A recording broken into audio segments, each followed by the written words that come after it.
Hello, thanks for joining me. I'm Jim Kennard, and it's time to plant potatoes. This is a great time of year. We're loving the spring weather. If your bed is not yet prepared, you'll want to apply the pre-plant to the soil below the box before you put the sawdust and sand in. That is, of course, at 1 ounce per running foot on both sides of a 4-foot box, or 1 ounce per running foot in an 18-inch box. This has already been done, and we have added the sawdust and sand. We have also applied pre-plant and weekly feed to the soil mix. We've watered it, leveled it, and it's all ready to mark. Potatoes we will grow 8 inches apart in 2 rows in a soil bed or a narrow grow box, and 4 rows in a 4-foot grow box, which we have here. So we'll use the 6-inch mark, and we'll start on the mark near the outside edge, and as we plant it'll be 1/3, 2/3 on the mark to give us the 8 inches, and I will show you how that's done. Here we go.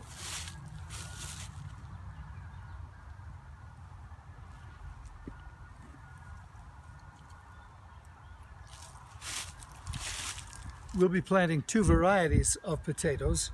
This is the red Pontiac, and we have a purple potato that actually came from the Altiplano in Peru, and it's a yummy potato.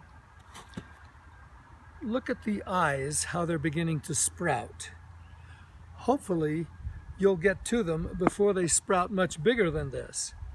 If they get long like this, then you have to be very careful so that they don't get broken off.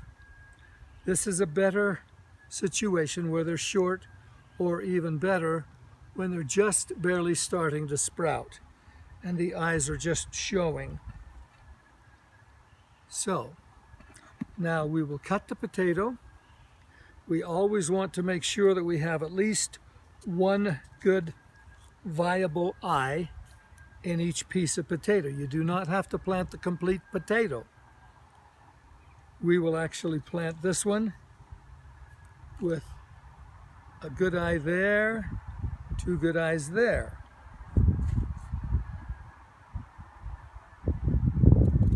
You want there to be plenty of potato because that is the nutrition that that plant needs until it develops a root system.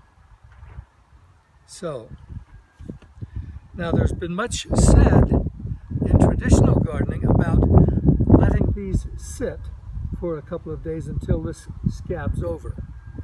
That's an old wives' tale. It is not necessary. I believe that it is actually better to plant them fresh. And in the 45 years I've been doing it, I've always planted them fresh. So far as I know, Jacob Mittleider always planted the fresh cut potatoes.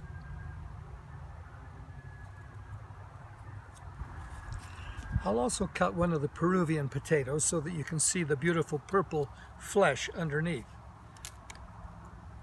Isn't that interesting? Potatoes almost always will have a predominance of the eyes on one end, and the other end sometimes doesn't have any eye. Don't know for sure why that is, but you'll want to make sure that you get a good active live eye on every piece that you plant. Now see, here's a big piece of potato. You wouldn't really have to plant all of that. You could plant just a small piece like that with that eye and take the rest of it into the kitchen to cook if you wanted. This end of the potato has many eyes, and so we will cut it up into several pieces. By the way, these were all started from true seed that I got from Peru. It had to go through the government's phytosanitary quarantine for a couple of months while they grew them and tested them to make sure there were no bad viruses being brought into the country. So here you see several good pieces.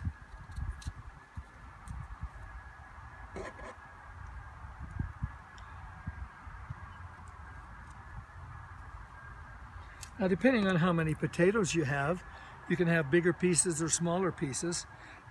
We have lots of potatoes, so I don't have to cut them into tiny pieces, but any size will do, so long as you've got at least one viable eye.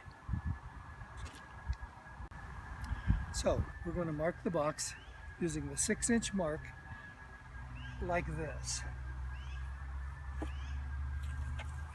Draw it across toward you. That gives you the distance between the potatoes. Now I'm going to mark the other direction so that I know that my inside row is 12 inches in.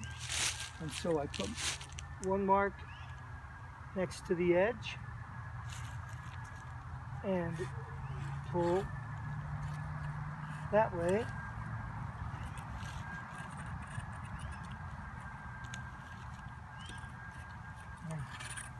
Things are in the way. So now you can see that here's my second row, 12 inches in from the outside edge. And here's the first row, and then our 6-inch marks going that way. Now I will start to plant. When I have lots of eyes, I will often leave 2 viable eyes per piece. Put them down, and you push it into the soil so that the potato itself is at least 1 inch down.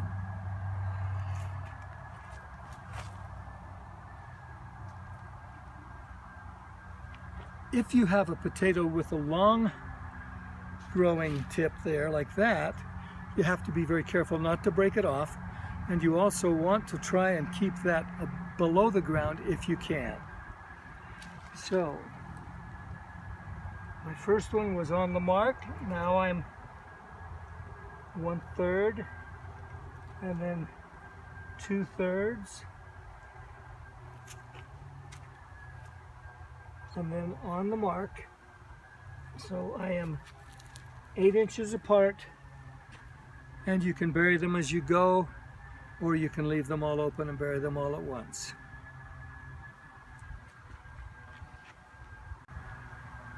The second row of plants is going to be 12 inches in. So again, it's at the outside edge. It was on the mark there. Now it's 1/3, 2/3, and on the mark. Continuing throughout the bed, and smoothing the soil when you've got them covered. And that's it. Immediately after that, you water, and when they come up, you start feeding. You do not put nitrogen on a potato because it's more like planting a seed than transplanting a plant. Now that we got them planted, we will gently cover them using the back end of the rake. Just gently pull soil over without disturbing the plant. We don't have our automatic watering turned on yet because we have not turned on the outside faucets. So for the first day or two, I will be watering with a hose.